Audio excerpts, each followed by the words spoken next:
Empezar la clase. Ya sin mis traumas, mis chistes.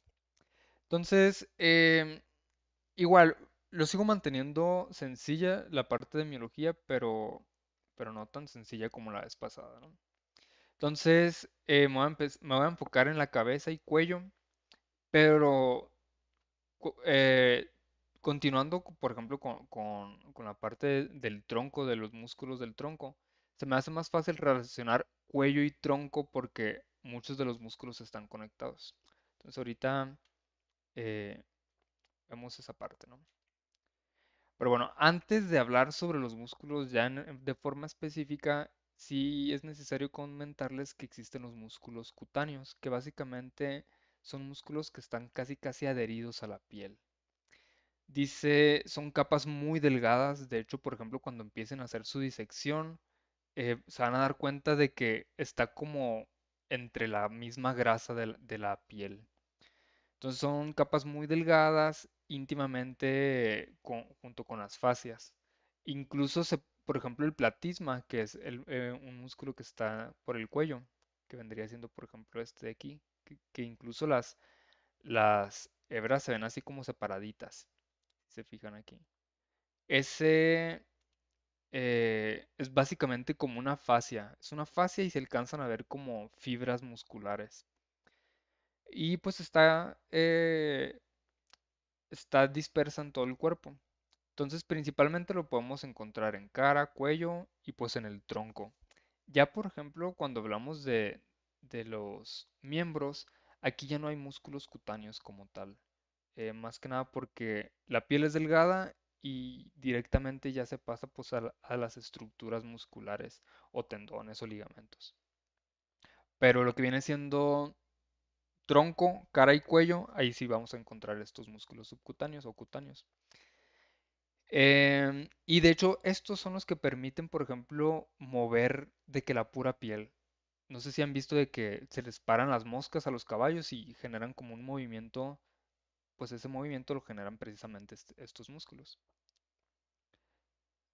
¿Dudas, comentarios con esto?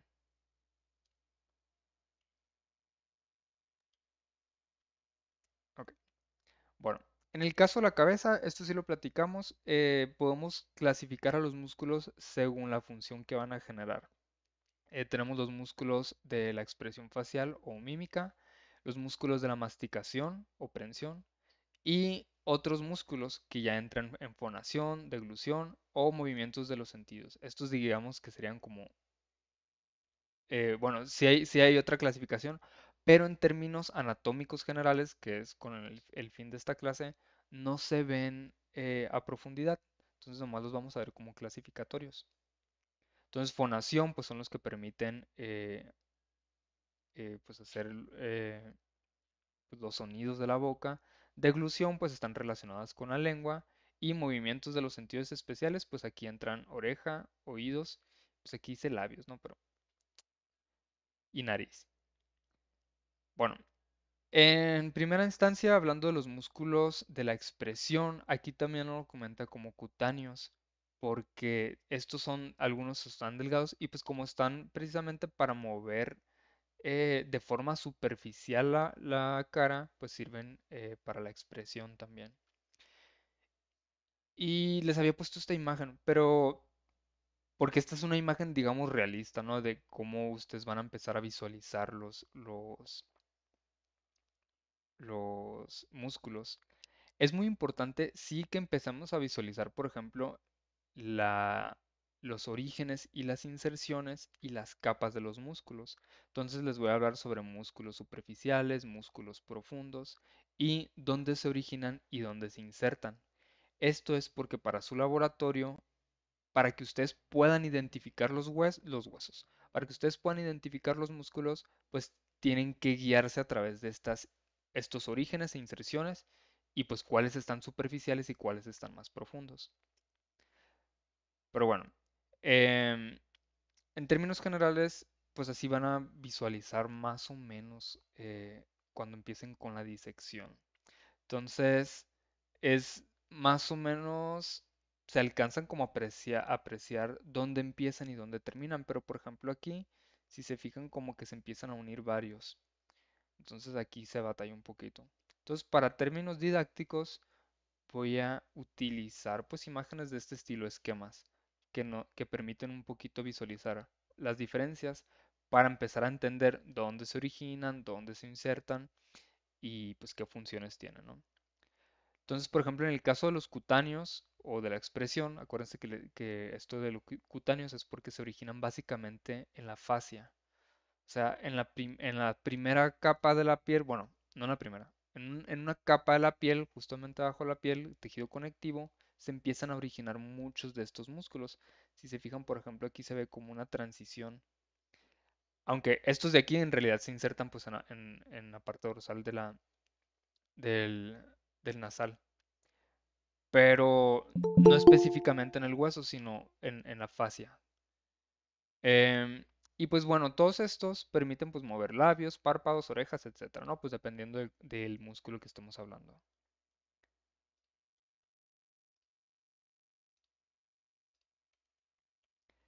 Bueno, em, hay muchos músculos que sirven para la expresión y cutáneos.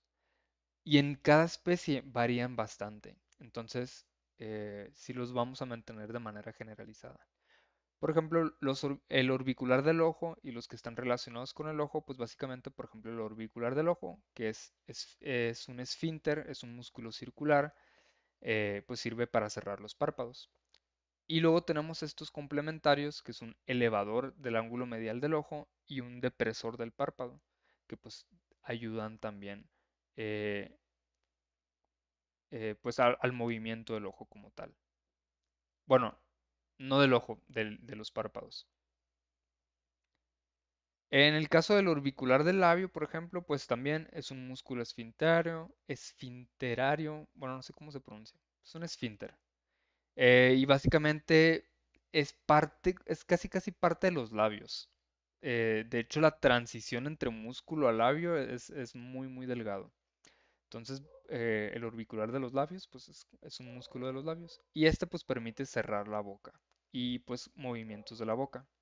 Al mismo tiempo, si se fijan, el orbicular de los labios está como conectado con otros que sirven para elevarlo y otros que sirven para deprimirlo. Entonces aquí más o menos también, aunque este lo oculta, pues también se inserta.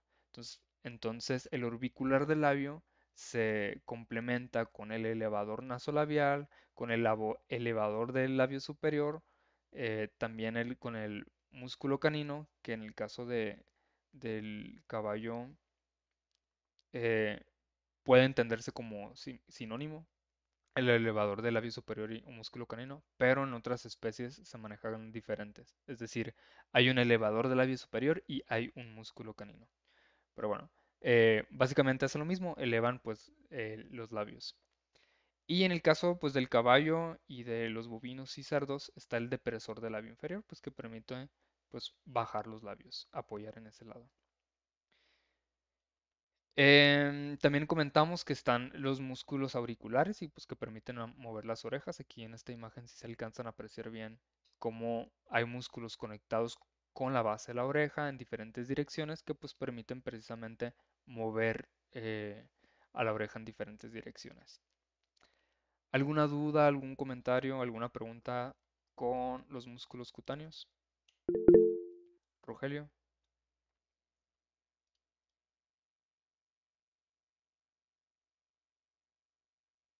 adelante.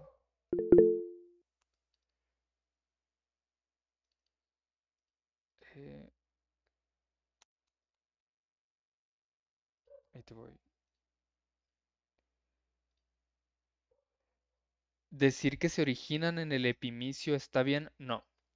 No, porque el epimicio es parte del músculo. Que se origina en la fascia o en la poneurosis está bien, pero el epimicio no porque es parte del músculo. Es como decir que si se origina dentro del mismo músculo, entonces no. Rogelio, ¿cómo te apellidas? Navarro. Ok.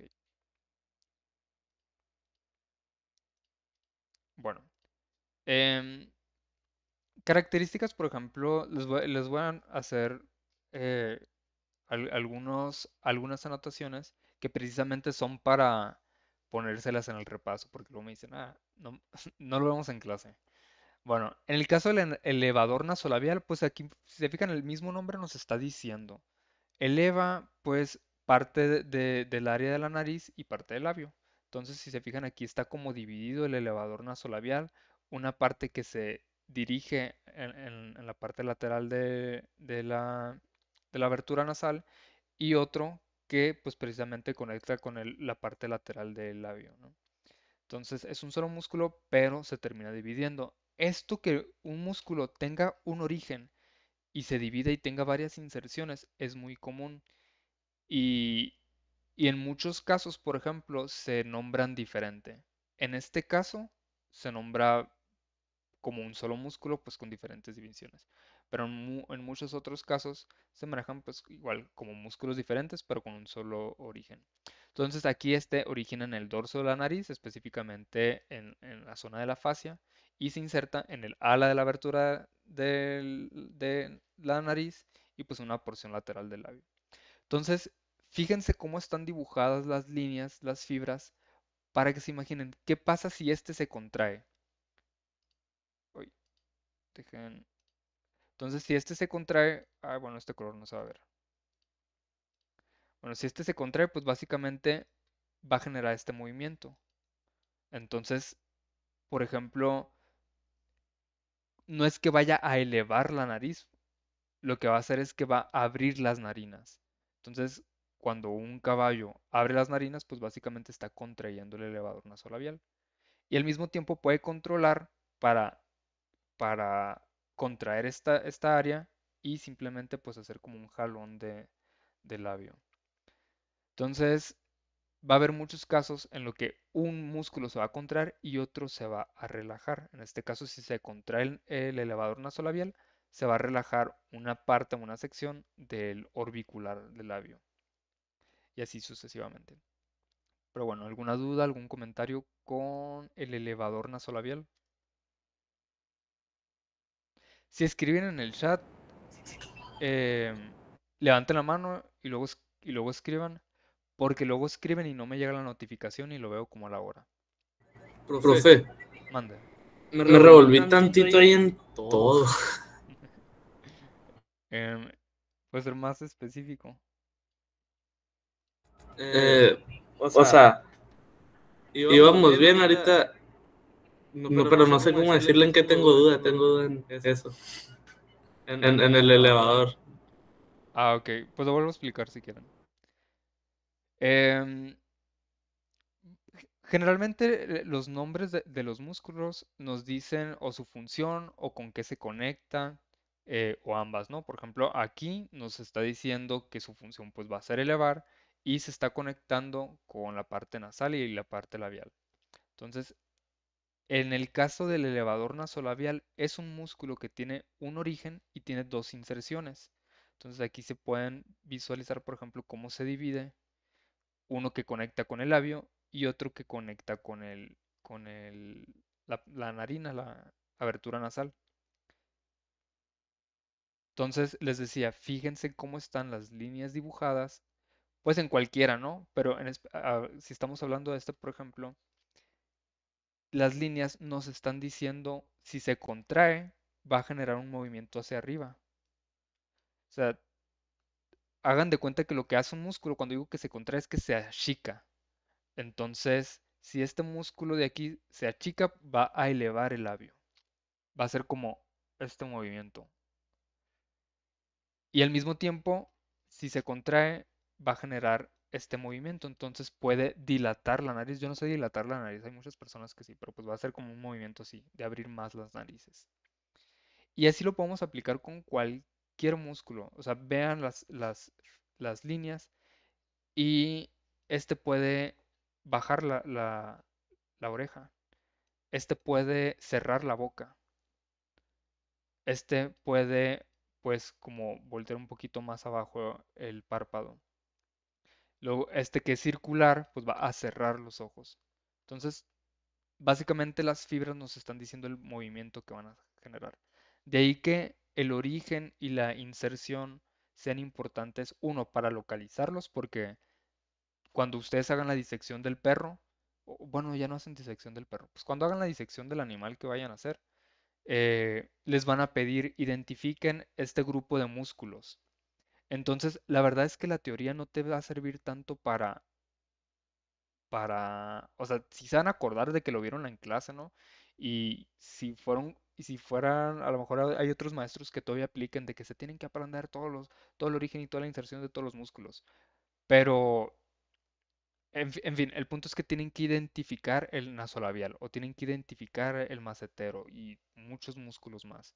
¿Cómo los van a identificar? Precisamente buscando el origen y buscando su inserción. Entonces, buscan dónde se origina, dónde se insertan y ya pueden ver más o menos qué función puede tener y por lo tanto el nombre que va a tener.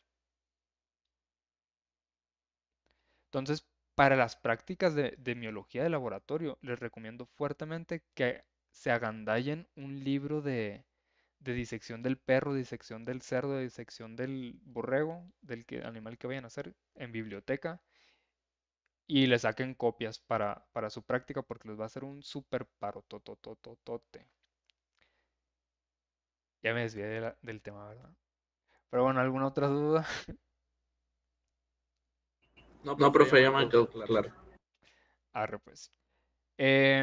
Igual aquí pues les estoy poniendo información que se los voy a poner tanto en el examen como en el repaso. En el caso del orbicular del labio, pues su función principal pues va a ser básicamente cerrar la boca y puede fruncir la boca. Entonces si ustedes fruncen la boca, pues están contrayendo el orbicular de los labios. Cuando decimos que es un músculo esfinteriano, siempre lo pronuncio mal. Un esfínter, pues nos referimos a que es un músculo circular, como pues es el de los labios y pues ese es el de los ojos. El ano, por ejemplo, también es un esfínter. Y en el caso del orbicular del labio, pues les permite principalmente a los caballos pues mover mucho los labios. Obviamente, por ejemplo, aquí está elevando el nasolabial también. Y también está contrayéndolo hacia abajo. Entonces, aunque, bueno, aquí más que nada, en el caso del GIF, pero aquí en el GIF, más que contraer el orbicular, lo está relajando, porque se está abriendo la boca, ¿no? Más que nada, cuando se contrae, pues sirve para cerrar la boca. Y pues básicamente este orbicular de los labios son los labios, rodeado estrechamente por la piel y mucosas de los labios. ¿Dudas, comentarios con el orbicular de los labios?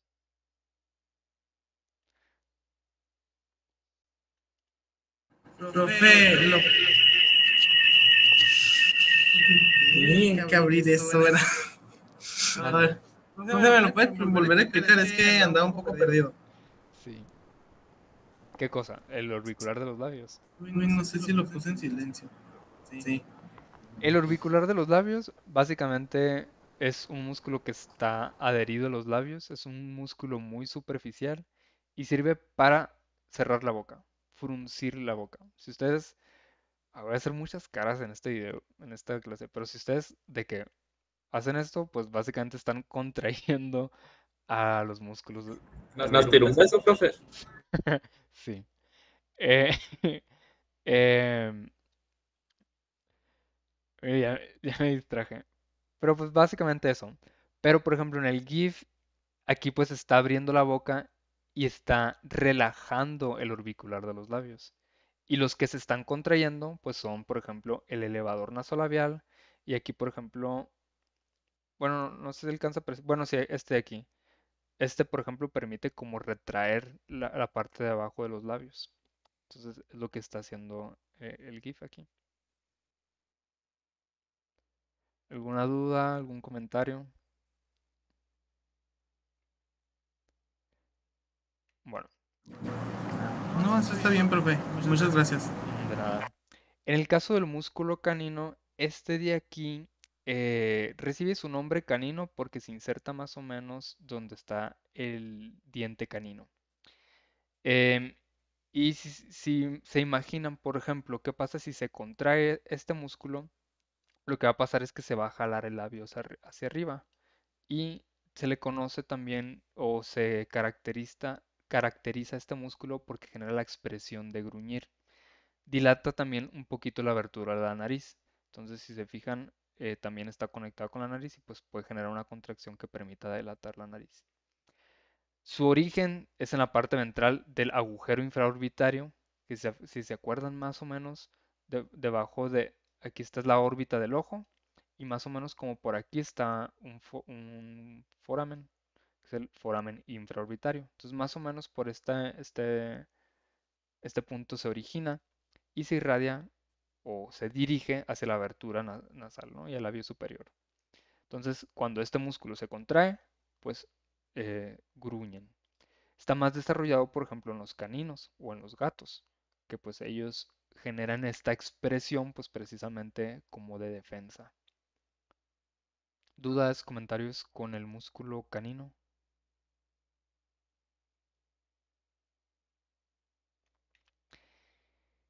Y bueno, em, estos ya se los expliqué. Más que nada estos elevadores y depresores del labio son complementos también pues a, a mover la boca, ¿no? En el caso, por ejemplo, de nosotros, pues nos sirve mucho para vocalizar. Bueno, contribuye no a vocalizar, pero pues sí como a dirigir el sonido. En el caso, por ejemplo, de los caballos, les sirve mucho porque ellos mueven mucho los labios para tomar su alimento, para prensar el alimento. Eh, y en el caso, por ejemplo, de perros y gatos, ellos no necesitan mover el labio de abajo eh, para, bueno, no ocupan moverlo mucho y de hecho pues no lo tienen, ¿no? Este depresor del labio inferior pues no lo tienen. En el caso de los caballos que generan fuerza pues para agarrar su alimento, han desarrollado un poquito más de músculos faciales durante su evolución. ¿Dudas, comentarios con este?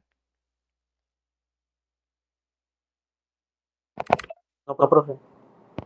Ok. En el caso de los músculos auriculares son muchos. Fíjense aquí todos los que les estoy poniendo. Son muchos y no son tan, o sea, clínicamente como que ver uno por uno no es tan relevante. Y de hecho, para estudiarlo se manejan como por grupo. Y el grupo, lo que se estudia más que nada es como qué función tiene con la oreja, o con la concha o con la corneta, cómo la mueven. Por ejemplo, este grupo de aquí son músculos que sirven para girar la corneta, como dice aquí, la concha o la oreja hacia afuera o para moverlos, por ejemplo, para girarlo, rotatorios, para elevarlos, para, para hacer la depresión, que aquí no es el bueno, aquí este de aquí sería como para deprimirlo, para bajarlo.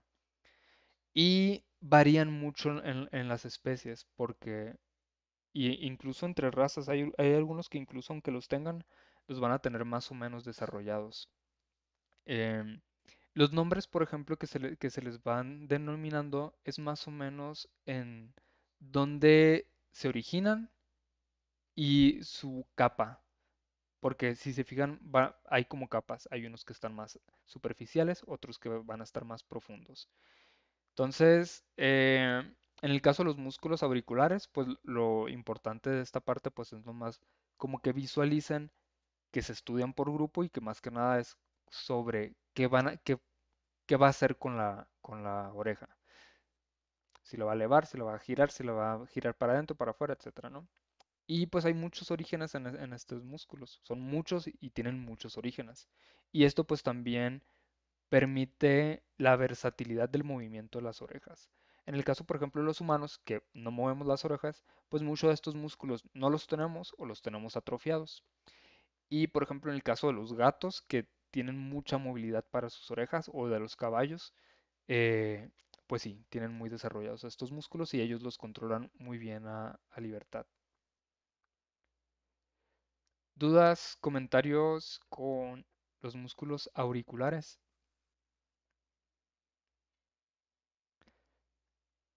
Entonces, si se fijan, todos estos músculos tienen la palabra auricular.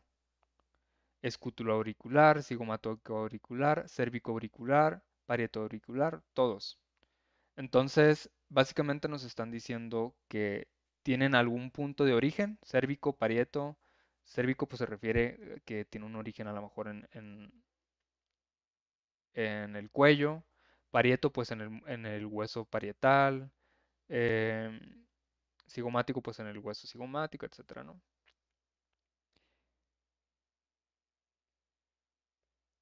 Bueno, entonces si ven por ahí auricular, pues básicamente es un músculo relacionado a, a las orejas.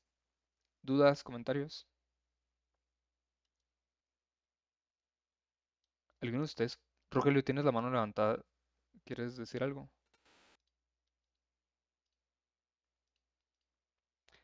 Ok.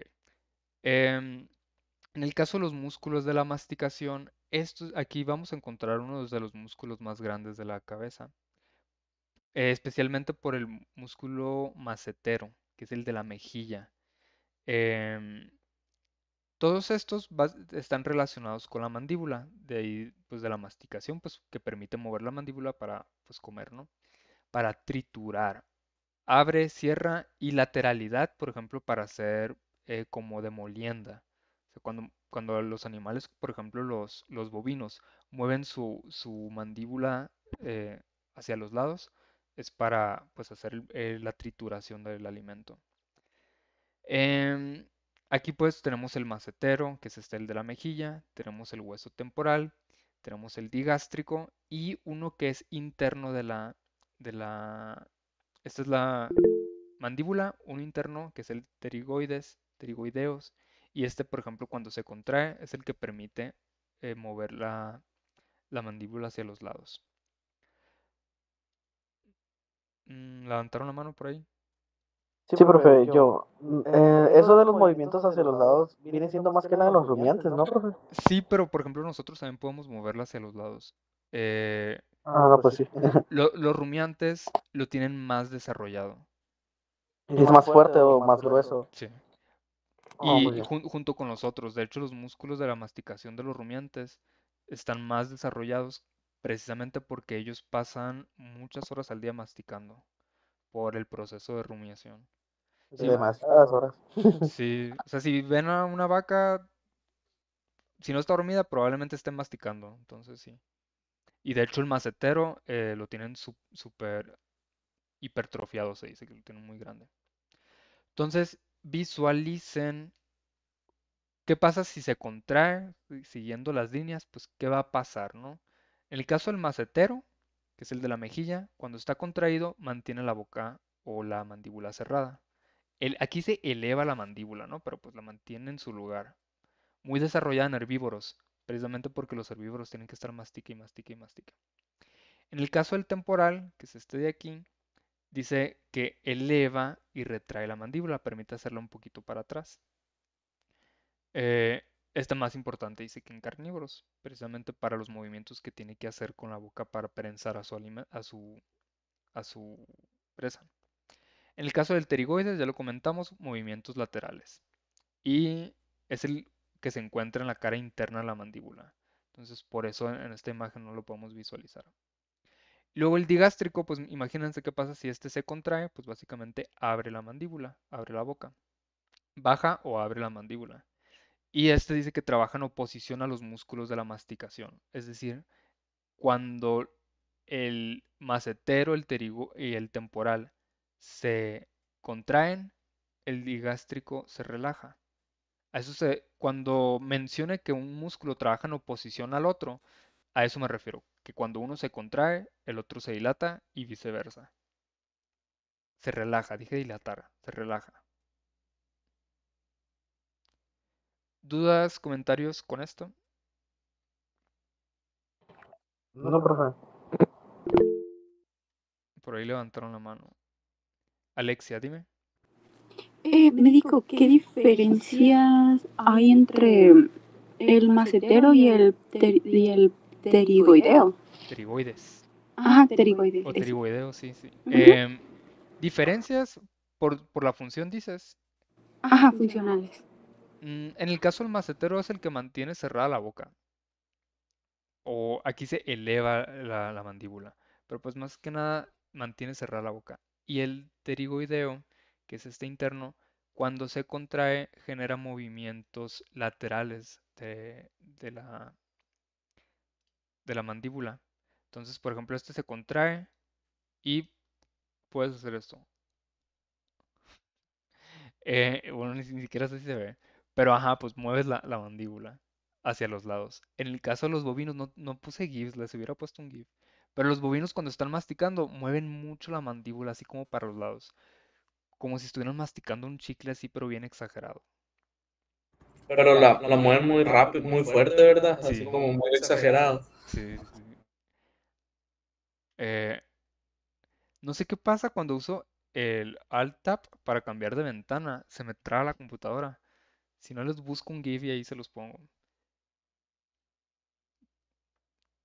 Por eso no sé si con ustedes les digo de que si me escucho, si me ven, porque de repente se traba esta cosa y ahorita ya se traba. Ahí está. Eh, pero sí, las vacas mueven bien exagerado eh, la boca al comer.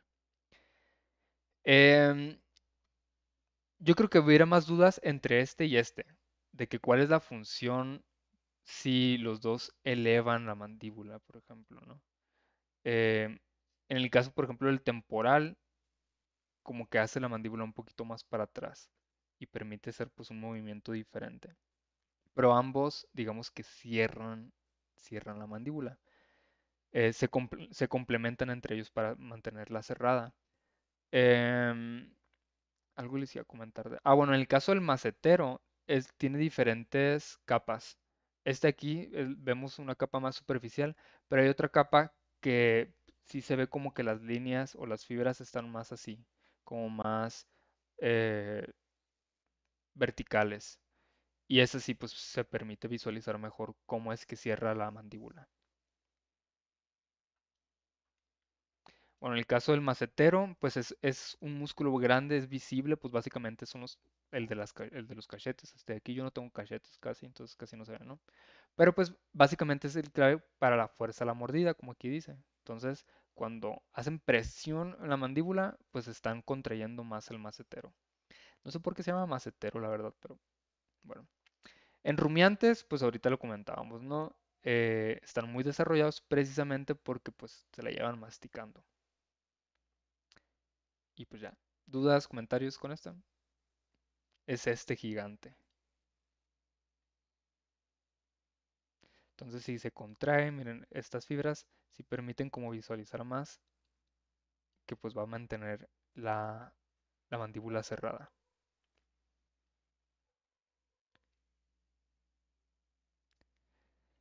Bueno, en- tenemos el hueso temporal que también es de la masticación. Este básicamente cuando se contrae, aquí vemos el origen en el hueso temporal, ¿no? Pero se conecta con la cara interna también de la mandíbula. Cuando se contrae, pues básicamente pues permite mantener la elevación de la mandíbula. Y retracción, o sea, como que jalarla un poquito hacia atrás. Se inserta específicamente aquí. Bueno, mm, como por esta zona, ¿no? Más o menos. Nomás que pues en estas imágenes no se alcanza a apreciar. Que lo comentan como se conecta en el proceso coronoides de la mandíbula. Y bueno, y su origen pues en el temporal. ¿Dudas, comentarios con esta? Profe, es un músculo de la mandíbula, pero ¿por qué está cerca de los oídos? Auricular. Porque está cerca, porque se inserta en el temporal. Muy bien. Eh, Em, lo que pasa, por ejemplo, con los músculos, es más importante su inserción que su origen. Porque el origen es inmóvil. O sea, si se acuerdan cuando vimos las generalidades de los músculos, donde se inserta, básicamente, donde se origina, perdón, es su fijación. O sea, de ahí se ancla y donde se inserta es donde va a generar la contracción. Entonces, el movimiento lo va a generar donde se inserta. Por eso, por ejemplo, si yo me fracturo el radio, para enyesarme y generar, ¿cómo se dice? Que no haya movimiento aquí, te terminan vendando el brazo, porque va a haber músculos que se conecten para acá. O sea, va a haber músculos que estén presentes en el húmero, que se originen en el húmero, pero que se inserten en el radio. Entonces tienen que vendar o tienen que cubrir, inmovilizar la articulación más arriba. Entonces lo mismo pasa aquí. Aunque el movimiento se genera en la mandíbula, su origen pues es en el músculo temporal. Pero si te fijas, pues no tiene relación con la oreja. Incluso si se llegara a mover esto, pues no va a mover la oreja como tal. Muy bien, muy bien. Gracias. Ok, de nada. Y bueno, aquí aprovecho para que visualicen, por ejemplo, también cómo es eso de que haya capas en los músculos. Por ejemplo, aquí, si yo quito el temporal, voy a ver estos músculos. Entonces, este se considera superficial y estos se consideran profundos. Que lo vamos a ver más que nada en el cuello, porque en el cuello hay muchos músculos.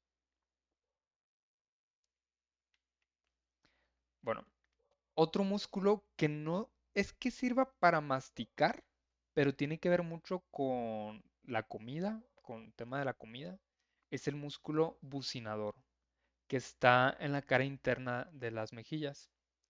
Dice, este sirve para succionar y compresión de las mejillas. Cuando ustedes sorben agua, cuando ustedes toman por un popote que hacen el movimiento de sorber, básicamente el músculo que están contrayendo es el bucinador. Y los animales, por ejemplo, pues su manera de tomar agua pues es a través de succionarlo, ¿no? Pues ellos no usan vasos.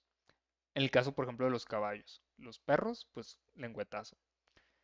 Em, Dice, este actúa en oposición a la lengua y evita que el alimento se acumule en el vestíbulo de la boca al devolverlo hacia la cavidad bucal. Es una función muy importante esta también. O sea, aparte de que sirve para sorber, que hace compresión en las mejillas, este músculo es el que permite que la comida no se te quede en la boca. O sea, cuando comemos, como que comprimimos un poquito el bucinador para que el alimento se quede precisamente en la cavidad de la boca. O sea, que no se vaya de que hacia las mejillas. Y bueno, pues ese es el bucinador. Y otra característica del bucinador es que entre sus fascículos están glándulas salivales. Entonces también durante la contracción del bucinador hay descarga de saliva. Acuérdense que los músculos pues tienen como divisiones entre ellas, que son los fascículos. Característica del bucinador es que entre esos fascículos hay glándulas salivales, que aquí más o menos se puede visualizar. Que es esto como rosita, cremita, no sé qué color lo vean. Y bueno, pues ese.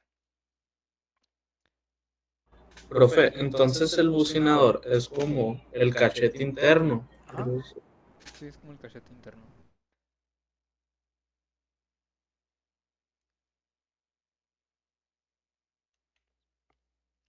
Y bueno, en el caso de los músculos del ojo, aquí se estudian los de los párpados, los del ojo extrínseco y los del ojo intrínseco. Entonces, en el caso de los párpados tenemos el orbicular del ojo, que ya lo comentamos, cierra y abre el ojo, el elevador del ángulo medial del ojo y el malar, que es el depresor del ángulo.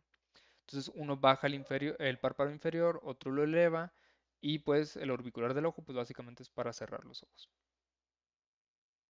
Rodea la hendidura palpebral, es un músculo tipo esfínter. Y pues ya. ¿Dudas, comentarios con este? Profe, ¿podría poner la foto anterior, por favor? Está. Listo, gracias. Ok, de nada. Em, de- por ejemplo, aquí, por ejemplo, pudiéramos empezar como a identificar muchos músculos, pero lo que me pasa muchas veces es que, por ejemplo, principalmente para imágenes, estoy utilizando, Iba a decir el DICE, pero no es el DICE. No me acuerdo cómo se llama. Pero bueno, es donde saco estas imágenes. Y el popesco. Generalmente saco las imágenes de ahí, pero en el caso de los músculos, como que en un esquema de un libro o de un autor, marca unos músculos y del otro el otro.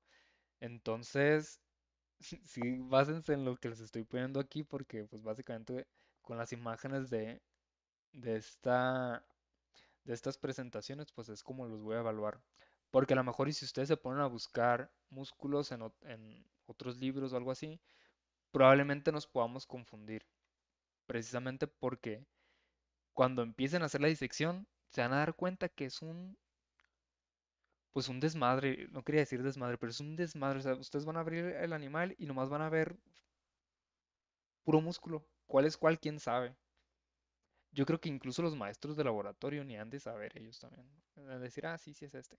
Hay algunos que sí son muy obvios, ¿no? Pero pues otros no. Bueno, se los digo porque aquí, por ejemplo, el bucinador no está señalado. Pero pues más o menos aquí está. Ahí más o menos. Bueno, em, ¿dudas con los orbiculares del ojo o de los músculos relacionados al párpado?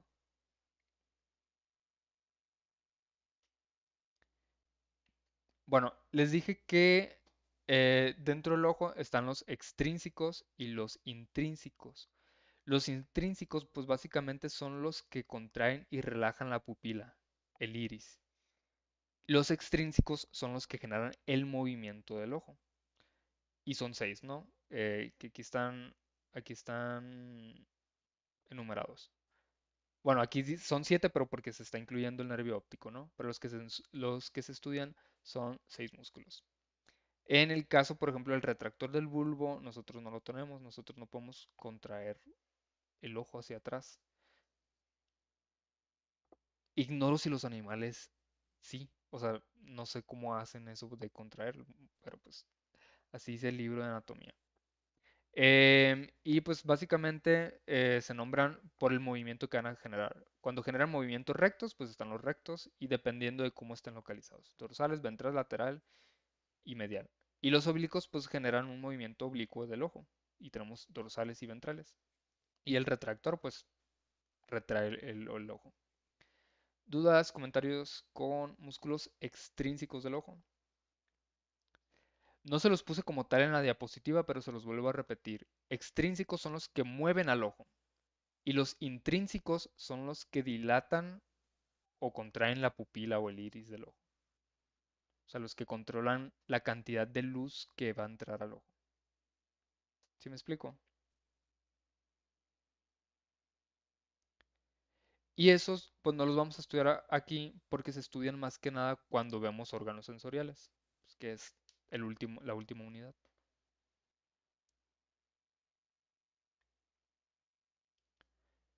Bueno, en el caso de los músculos de la lengua, no me interesa que se los aprendan o que los identifiquen como tal. Aquí se los marco. Pero que se identifiquen, por ejemplo, la terminación gloso. Cuando hablamos de gloso, pues básicamente es que tienen relación con la lengua. Y también, al igual que en el ojo, se estudian músculos intrínsecos de la lengua y extrínsecos de la lengua. Los intrínsecos, pues básicamente, como la lengua es un órgano muscular, pues son los que modifican, ahí dice, la forma de la lengua. O sea, son los que nos permiten como hacerla más ancha, hacerla taquito, etcétera, ¿no? Y los extrínsecos, estos sí nos permiten mover la lengua hacia adelante, hacia atrás principalmente, o elevarla. Eh, pues bueno, en el caso, por ejemplo, del genio gloso, este sí les hago un comentario porque este genio gloso, aunque que es el número 3, o sea, si se contrae, eh, bueno, se contrae como que baja la lengua hacia abajo y es importante porque conecta el hueso yoides con la lengua, ¿no? Es como la conexión con el hueso yoides. Uno pensaría que sea el iogloso, pero no, es el geniogloso. ¿Dudas, comentarios con este?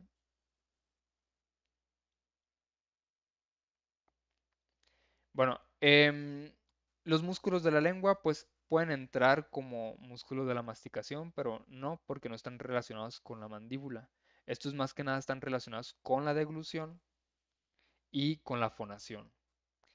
Otros que están relacionados con la fonación y ahora sí con la respiración junto con la deglución son los músculos del aparato hioideo. Son varios e igual clínicamente no tienen como mucha importancia.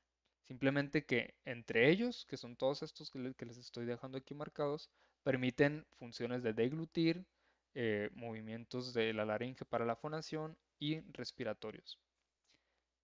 Eh, Porque entre ellos lo que hacen básicamente es hacer contracción o dilatar estructuras de la faringe.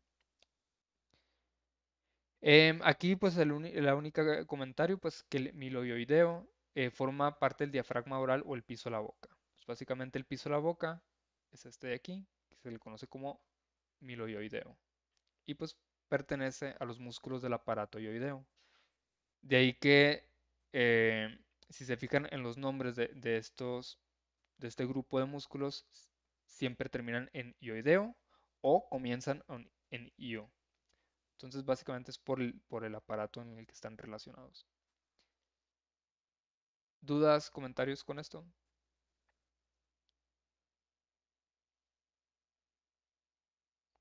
Y si se fijan, por ejemplo, aquí ya empezamos a relacionar un poquito con el cuello.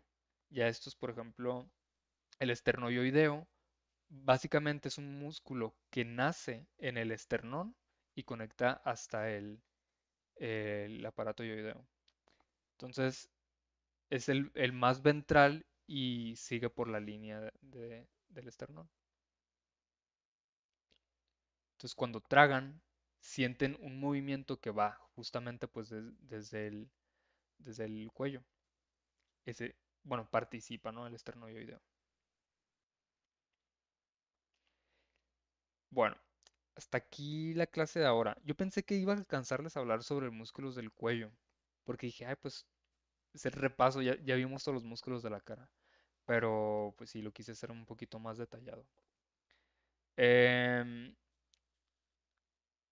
Ya les publiqué su repaso de músculos de la cara y músculos del cuello.